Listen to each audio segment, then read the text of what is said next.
একটি ছোট্ট গ্রামের ঘটনা। গ্রামটির নাম ছিল সোনারপুর। গ্রামের মানুষজন ছিল খুব মিষ্টি এবং একে অপরের প্রতি সহানুভূতিশীল। সেই গ্রামে এক মেধাবী ছেলে বাস করত। তার নাম ছিল রণজয়। রণজয় খুব পরিশ্রমী ছিল এবং সবসময় কিছু না কিছু নতুন শিখতে চাইতো। একদিন গ্রামের পাশে একটি পুরনো মন্দিরের পাশ দিয়ে হেঁটে যাচ্ছিল। মন্দিরটি ছিল খুব পুরনো এবং পরিত্যক্ত। রণজয় মন্দিরের ভেতরে ঢুকে একটি রহস্যময় ঘরে প্রবেশ করলো। হঠাৎ সে দেখতে পেল একটি জাদুকরী মূর্তি।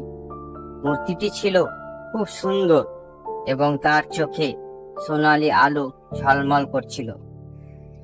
রণজয় মূর্তির দিকে তাকাতেই একটি গোপন দরজা খুলে গেল। সে সাহস করে দরজা দিয়ে ভেতরে প্রবেশ করলো।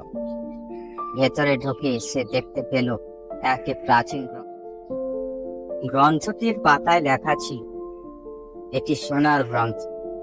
যার হাতে এই গ্রন্থ যাবে তার গ্রাম হবে সোনার মতো সমৃদ্ধ। কিন্তু এর জন্য তাকে 3টি কঠিন পরীক্ষায় উত্তীর্ণ হতে হবে। রণজয় গ্রন্থটি হাতে নিতেই একটি জাদুকরী আওয়াজ শুনতে পেল। আওয়াজটি বলল, প্রথম পরীক্ষা হলো সততার পরীক্ষা। তোমাকে একটি সোনার মুদ্রা গ্রাম প্রধানের কাছে নিয়ে গিয়ে সত্যি কথা বলতে হবে। রণজয় সোনার মুদ্রা নিয়ে গ্রাম প্রধানের কাছে গেল। সে বলল, মশাই, আমি এটি মন্দিরে পেয়েছি। গ্রাম প্রধান তার সততা দেখে মুগ্ধ হলেন এবং বললেন, তুমি সত্যি সৎ ছেলে। দ্বিতীয় পরীক্ষা হলো সাহসের পরীক্ষা।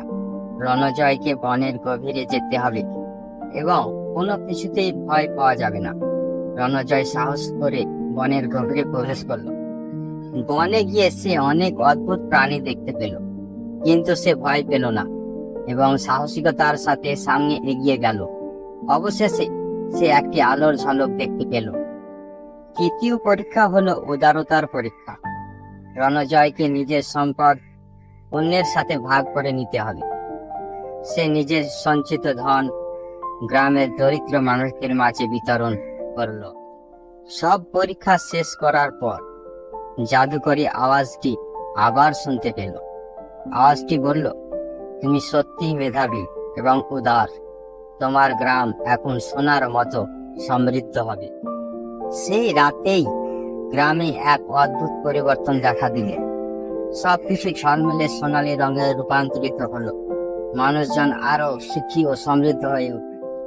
রণজয় গ্রামের মানুষের সাথে তার এই আনন্দ ভাগ করে নিল।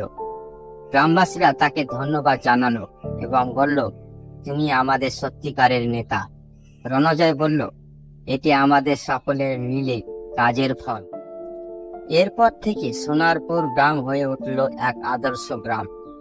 সবাই একে অপরের প্রতি সহানুভূতিশীল হয়ে চলত। গ্রামের সব মানুষ সুখে ও শান্তিতে বসবাস করতে লাগলো। একদিন রণজয় গ্রামের পাশের বনে আবার হাঁটতে গিয়ে একটি অদ্ভুত আলো দেখতে পেল। আলোটি ছিল আরো ঝলমলে এবং তার থেকে মিষ্টি আওয়াজ শোনা যাচ্ছিল। রণজয় এগিয়ে গেল এবং দেখতে পেল একটি ছোট্ট মেয়ে। মেয়েটি বলল, আমি জাদুকরি পড়ি। তোমার কাজ দেখে আমি খুব মুগ্ধ। তুমি কে? আমি সোনার পরি। তোমার উদারতা এবং সাহস দেখে আমি তোমাকে আরো একটি উপহার দিতে চাই। পরী একটি ছোট্ট সোনার কাঙ্কন তুলে দিল। পরী বলল, এই কাঙ্কন যখনই তুমি পড়বে তোমার যে কোনো ইচ্ছা পূরণ হবে, কিন্তু মনে রেখো তা শুধুমাত্র সবার উপকারে আসার জন্য ব্যবহার করতে হবে। রণজয় কঙ্কনটি পড়ল এবং তার ইচ্ছা প্রকাশ করলো আর বলল, আমি চাই আমার গ্রাম সব সময় এমনই সুখী ও সমৃদ্ধ থাকুক। তোমার ইচ্ছা পূরণ হবে। সেই থেকে সোনারপুর গ্রাম সব সময় সুখী ও সমৃদ্ধ ছিল। রণজয়ের কাহিনী হয়ে গেল সবার মধ্যে এক অনুপ্রেরণার প্রতীক। সবাই বুঝলো সততা, সাহস এবং উদারতার মাধ্যমে জীবনে বড় পরিবর্তন আনা যায়।